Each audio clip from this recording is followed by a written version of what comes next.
Assalamualaikum warahmatullahi wabarakatuh. Waalaikumsalam warahmatullahi wabarakatuh. Selamat malam teman-teman semuanya dan dosen pengampu Bapak Zaini. Kami dari kelompok Akeloy ingin mempresentasikan hasil kerja kami tentang analisis trafik dengan IDS dan deteksi malware.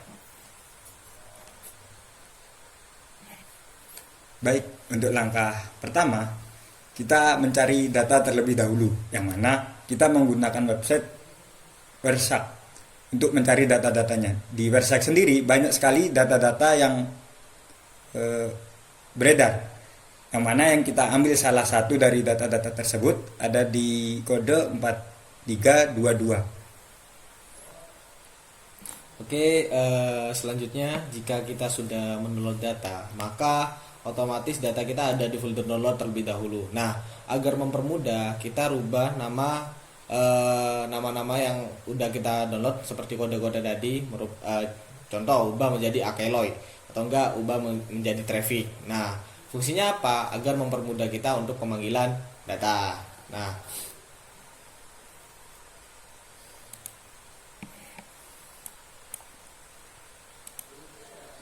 Nah, habis itu jika kita sudah melakukan pemindahan data, kita akan masuk ke dalam datanya. Di sini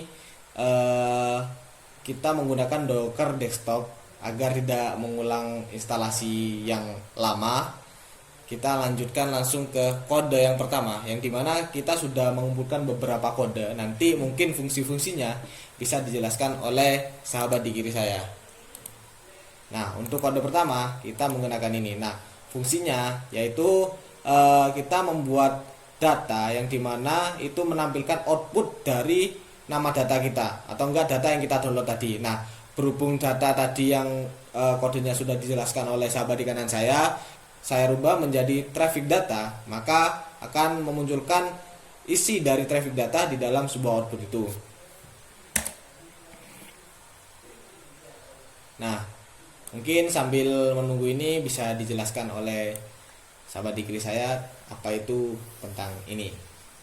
Oke, di sini selagi kita menunggu proses menganalisis data, setelah kita menjalankan prompt yang sudah kita jalani tadi, fungsi tersebut itu digunakan agar bisa menganalisis data dan bisa itu adalah sebuah kayak dependensi untuk menganalisis traffic yang ada di dalam sebuah data tersebut. Di lognya itu kita traffic. Nah, itu mungkin bisa lanjut kode yang kedua. Yang kedua adalah get content output fast log. Jadi get content ini kita mengambil data di sebuah data kita yang namanya traffic data, kita taruh di dalam sebuah output dan terus kita kasih namanya facelog. Nah, bisa dijelaskan oleh Mas Daniel sekaligus kita run ini.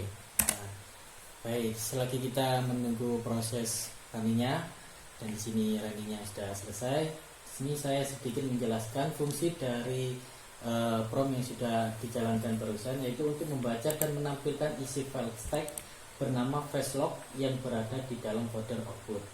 Dan untuk penjelasannya, yang pertama ini get content atau yang digunakan untuk mengambil konten atau isi dari sebuah file teks atau bisa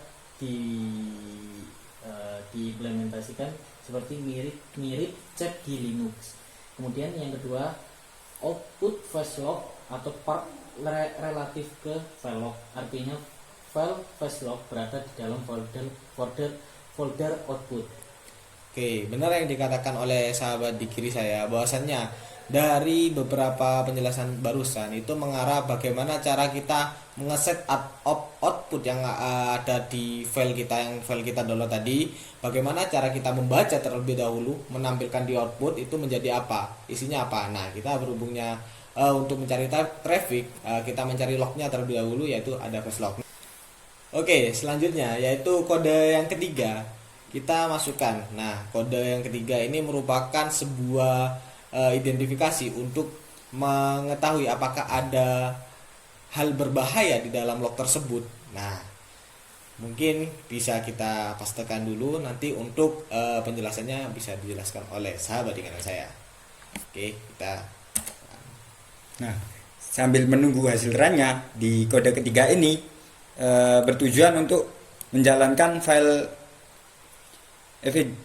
FJSON yang digunakan oleh Suricata IDS yang menyimpan data seperti ALT, DNS, HTTP, TLS, dan file log lainnya. Perintah ini digunakan untuk mengekstrak hanya event peringatan atau ALT saja untuk dianalisis lebih lanjut.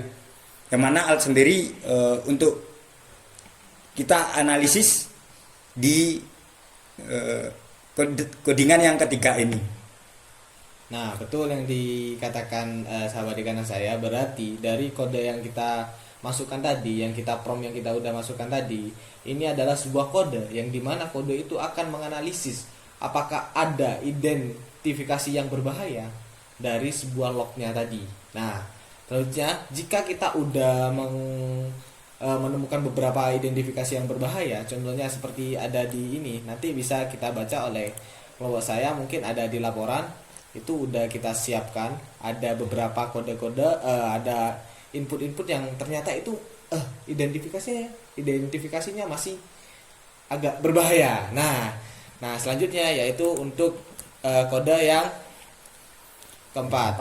Itu adalah sebuah kode yang dimana akan mengelompokkan dari beberapa objek dan identifikasi berbahayanya itu di bagian apa. Oke, berhubung kita sudah membuat kodenya, kita pastekan dan nanti akan dijelaskan oleh sahabat paling pojok. Oke, setelah kita menjalankan dari kode yang nomor 4, nah di kode itu kita akan mengambil seluruh data dari alat dan kita menampilkan data mana saja yang mendapatkan serangan. Itu kan yang mendapatkan serangan pastinya datanya unik dan terurut. Jadi itu ditampilkan dari kode yang kita masukkan barusan di Docker desktop itu. Oke, nah jadi jika kita sudah mengurutkan, ini ternyata di IP sekian ada beberapa flow yang dimana flow itu memiliki ID yang agak mencurigakan, seperti itu ya. Ya. Nah, jadi kita coba apakah ada output lagi dari data-data yang sudah kita temukan dari IP ini. Oke, selanjutnya kita kopikan di sini. Nah, dari kode ini di sini udah dijelaskan. Nah, di sini pertama kita masuk ke dalam folder output, kita masuk ke ifjson. Apakah di situ ada objek yang dimana objek itu memiliki sebuah identifikasi yang berbahaya? Nah, kita masukkan agar untuk kayak grouping lah. Ternyata grup ini identifikasinya sekian. Nah, itu bisa dijelaskan oleh Mas Daniel sekaligus kita run kodenya.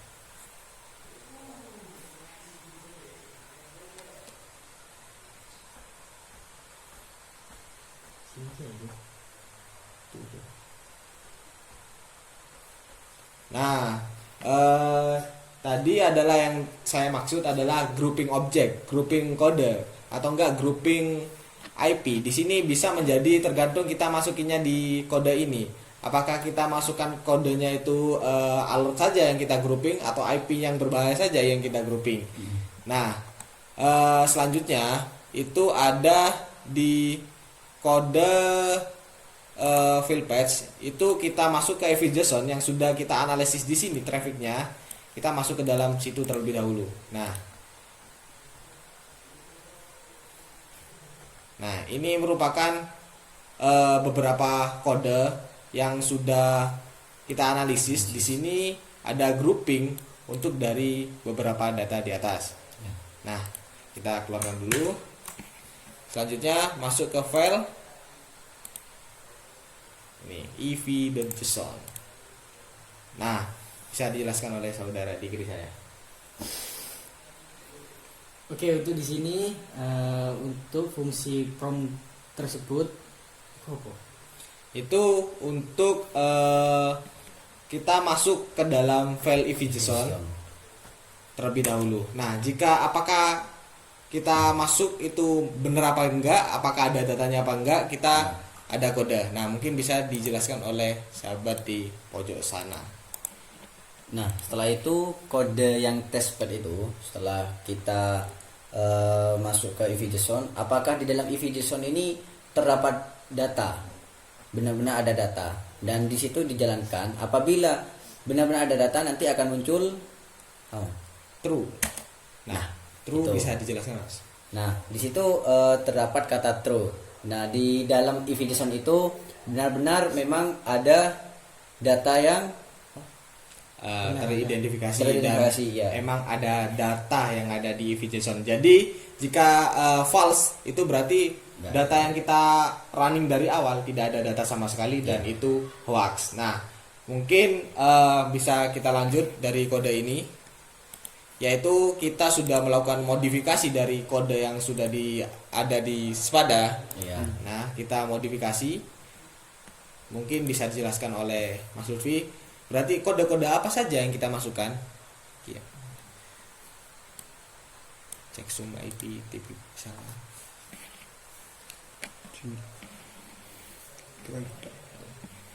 Oh, baik, untuk selanjutnya di sini untuk data-datanya ada seperti contoh, ada Suricata PPT, prop tipe atau tipe PPP yang salah, terus ada Paket IP. paket IPv 4 yang terpotong, terus ada checksum IPv yang keempat atau tidak valid, ada checksum yang selanjutnya ada UDP V4 tidak valid, terus selanjutnya ada paket UDP terlalu kecil, terus ada versi IP pada IPv 4 yang salah, selanjutnya ada jenis GMPV yang keempat tidak diketahui, terus ada checksum ICMPV yang keempat tidak valid, terus ada jenis VLAN tidak diketahui, terus ada label MPLS yang dipesan. Jadi tadi itu sebuah tabel-tabel yang dimana itu akan menjadi patokan utama kita untuk melakukan identifikasi. Nah, di dalam tabel ini kita melakukan ada 3. Yang pertama itu signature, itu adalah sebuah hal yang kita utamakan tadi adalah alat analisisnya. Yang kedua, jumlahnya, ada berapa identifikasi yang berbahaya di dalam analisis tersebut, dan keterangannya yang dijelaskan oleh sahabat di kanan saya bahwasannya itu kita ada memiliki beberapa keterangan yang dimana ada tipe PPP salah dan lain-lain. Nah, mungkin bisa kita run. Bisa, dan selanjutnya setelah kita run dijelaskan oleh sahabat dikti saya. Nah, kemudian di bagian ini setelah kita menjalankan prompt yang sudah tadi kita masukkan, di sini terdapat keterangan signature, kemudian ada jumlah dan keterangan perihal masalah atau dari file yang sudah dianalisis barusan. Yang pertama di sini ada Suricata PPDE from kode dengan jumlah 105 kali dengan kesalahan kode dalam paket PPDE. Kemudian yang kedua ada Suricata MPLS header to mall dengan total jumlah 45 kali dengan keterangan header MPLS terlalu kecil. Nah, jadi tidak usah disebutkan satu-satu, itu untuk tabelnya, untuk kolom-kolomnya itu sudah dijelaskan oleh sahabat di kanan saya. Nah, kita mungkin bisa lihatkan jumlah-jumlahnya, ada berapa jumlah dalam traffic kita yang sudah kita analisis. Nah, untuk visualnya mungkin kita bisa lanjut ke dalam Wireshark. Untuk yang di Docker kita udah selesai. Oke, untuk selanjutnya kita masuk ke visualisasi, yang mana kita untuk visualisasi sendiri kita menggunakan aplikasi Wireshark. Pertama, setelah kita membuka aplikasi Wireshark, kita masukkan data-data yang sudah kita download sebelumnya. Selanjutnya kita masuk ke menu static. Selanjutnya di situ ada menu selanjutnya ada IO grab. yang mana di IO Grab sendiri berisikan grafik dari hasil data yang telah kita download sebelumnya. Nah, di sini terlihat bahwa dari grafik sendiri bergerak, itu menandakan bahwa yang data yang kita dapat atau yang kita ambil benar adanya. Oke, jadi data-data yang sudah kita melakukan ini adalah data atau enggak speed data yang ada di log data kita yang udah kita download. Nah, selanjutnya yang kedua itu ada di Flow Grab. Kemudian yang cara yang kedua yaitu kita bisa langsung pergi ke menu statik, terus kita langsung masuk ke Flow Grab. Nah, kemudian di bagian di tampilan Flow Grab ini, di sini menampilkan times, waktu, data-data yang sudah kita analisis sebelumnya dan kita download sebelumnya. Jadi kesimpulan dari beberapa visualisasi ini adalah itu data kita ini benar adanya apa enggak, trafficnya ini pernah tinggi apa enggak, atau enggak traffic ini pernah tidak berjalan apa enggak. Nah, itu ada di sini. Nah, untuk timelinenya itu di sini udah dijelaskan bahwasanya dari sahabat di kiri saya itu ada timeline yang dimana ada waktu, time, dan kapan data itu berjalan. Nah, untuk dari saya cukup itu saja. Kesimpulan dari Mas Farid, monggo. Kesimpulan dari saya, dari seluruh data-data yang sudah kita ambil dari tadi, entah itu dari kita ngambil dari website pertamanya sampai yang dari akhir, itu dari data-data tersebut kita memvisualisasikan adanya traffic, terus dari adanya waktu ke waktu yang tadi. Nah, itu kita tahu juga di sana itu di data yang kita ambil tadi itu apakah ada alertnya atau hal yang berbahaya, apakah ada hal-hal yang lain yang yang akhirnya kita mendapatkan sebuah serangan di file kita. Itu sudah kita jelaskan semua di presentasi kita tadi. Nah, jadi benar yang dikatakan oleh 3 orang tadi, kanan kiri saya, bahwasanya jika kita mau menganalisis, hendaknya kita cari tahu dulu data itu beneran aktif atau enggak, beneran beneran ada atau enggak, di trafficnya itu apakah ada malware yang emang kita mau analisis. Nah, berhubung tugas kita adalah mencari apakah ada sebuah kejanggalan di data ini, nah kita melakukan analisis dengan beberapa cara yang sudah kita lakukan tadi. Untuk presentasi dari kami dicukupkan. Wassalamualaikum warahmatullahi wabarakatuh.